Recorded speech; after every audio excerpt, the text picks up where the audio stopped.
Hello everyone, my name is Elizabeth Carolina Ugo of English Language Education Program in Indonesia Catholic University of St. Paul Ruteng. In this video, I am going to explore about domestic and international tourism. But first of all, I would like to explain about why people need to travel sometime and how it contributes to my own values of life. Why people need to travel sometime? Traveling is a very important part of life because we can enjoy new things that are a cure for stress and tension due to our daily business. I think traveling is a great medicine for dealing with stress, anxiety, and depression. It also improves mental and physical health. These are the 7 most important reasons why traveling is important. The first, discover new dishes. The second, explore new cultures. The third, improve health. 4, self-development. 5th, provides inner peace. And then, provide practical education. And the last one is, meet new friends. So how it contributes to my own values of life? From this explanation, the value that contributes to myself is how I or we are grateful for and enjoy the natural beauty that we receive from God and how we keep that beauty to be enjoyed. Thus, it can be self-medicating such as stress and depression. Besides that, traveling can also increase friendship and familiarity with one another and get to know culture and other things related to other countries as I have previously explained. Therefore, enjoy your life by traveling, although you don't have to be as often as possible. Okay, now I am going to explore about domestic tourism destination. In this case, I choose Komodo National Park, land of the Komodo dragon, as my domestic tourism destination. Komodo National Park is a national park in Indonesia located within the Lesser Sunda Islands in the border region between the provinces of East Nusa Tenggara and West Nusa Tenggara. Komodo National Park is the home of the unique and rare Komodo dragon, or Varanus komodoensis. The national park was founded in 1980 to protect the Komodo dragon, the world's largest lizard. Later, it was dedicated to protecting other species, including marine species. Because of the unique and rare nature of this animal, LNP was declared a World Heritage Site by UNESCO in 1991. The park includes 3 major islands, Komodo, Rinca, and Padar, and numerous smaller islands. The main attraction of Komodo National Park is the existence of the ancient giant reptile Komodo dragon, or Varanus komodoensis, but its authenticity and natural features, especially the panoramic view of savanna and the underwater panorama, are a potential supporting attraction. There are the things I can enjoy in this place. First, hike up Padar Island. Second, walk on a sandbar. Third, spot the Komodo dragon. Fourth, snorkel with manta rays. Fifth, Rangko Cave. 6. Visit Komodo Village. 7. Experience a million bats in the sky. 8. Wander on the pink beach. 9. Do a multi-day boat trip in Komodo National Park. 10. Swim with sea turtles. 11. Sunrise on the boat. And the last one is snorkel at Batu Bolong. One of the traditions that has become a habit of the people in the Komodo National Park is the welcoming ceremony for guests visiting the Komodo National Park. Traditional elders from West Mangrai Flores, East Nusa Tenggara, prepare red or white roasters and white milk that have been stored in tabuk. They wore traditional songke clothes and headbands combined with white shirt, standing at Loh Liang Pier, Komodo Island. Traditional rituals welcome guests to visit Komodo Island as a sign of respect for guests traveling. The other festival is Cinta Puspa and Satwa National Day. Cinta Puspa and Satwa National Day is an annual event which is celebrated nationally every 5 November. The next slide is people lifestyle. One of the most striking lifestyles of the people in the Komodo National Park is their livelihood. The lifestyle of the people has increased along with the development of the Komodo National Park.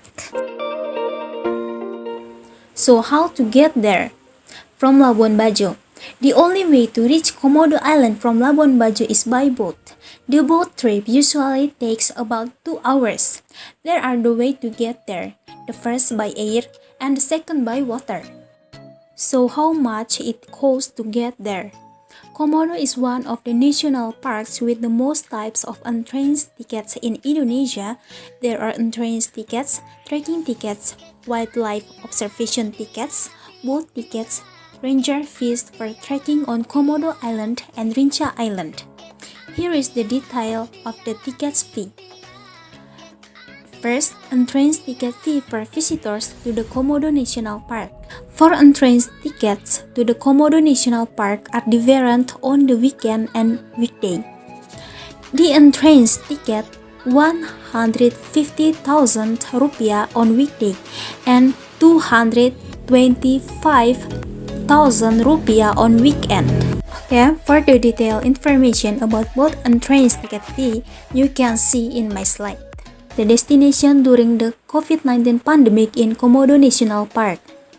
As we know that COVID-19 does not only have an impact on health but also on the tourism sector. Due to COVID-19, this Komodo National Park destination was closed.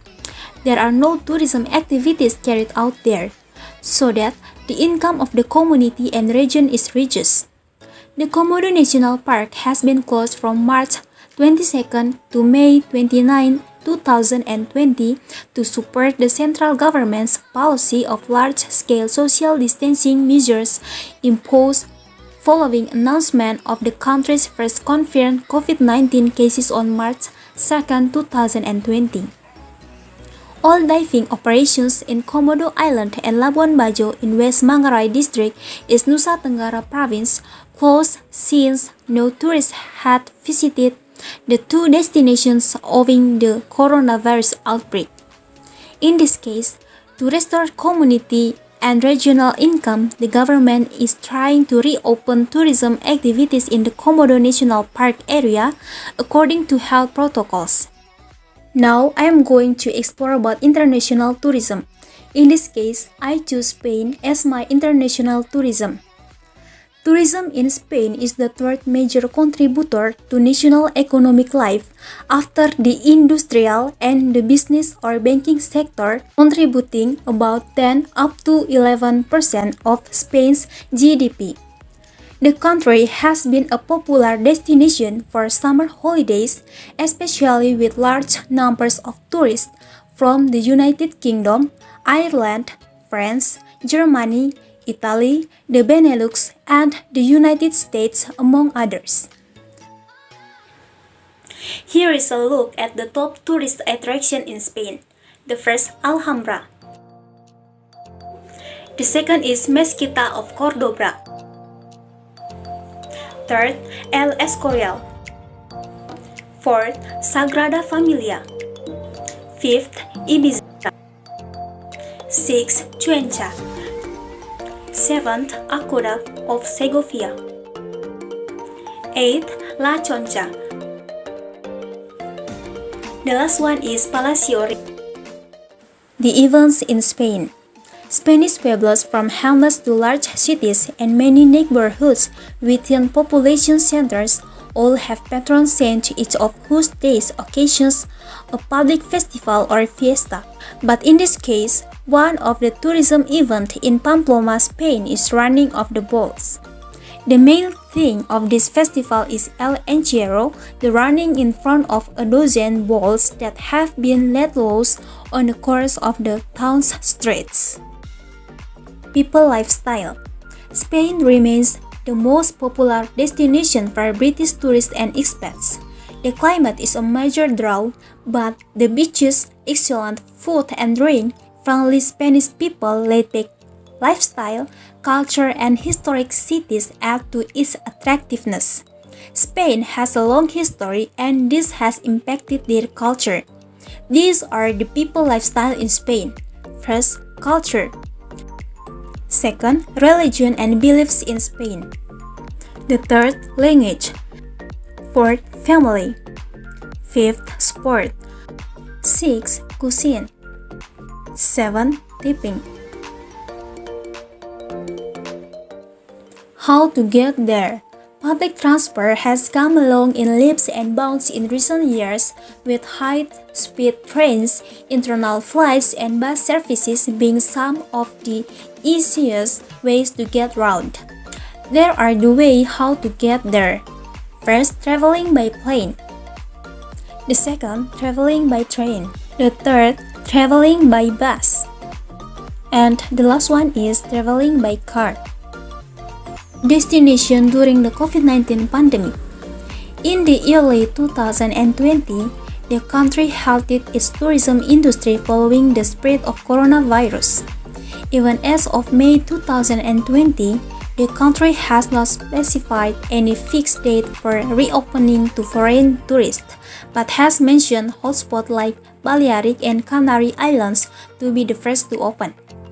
But after 4 long months of lockdown, Spain's state of emergency, or Estado de Alarma, ended on 21st June. Since then, Spain has slowly been getting back to a new normal, with many restaurants, hotels, and tourist attractions reopening across the country. Okay everybody, that's all my information about domestic and international tourism today. Thank you very much for your attention.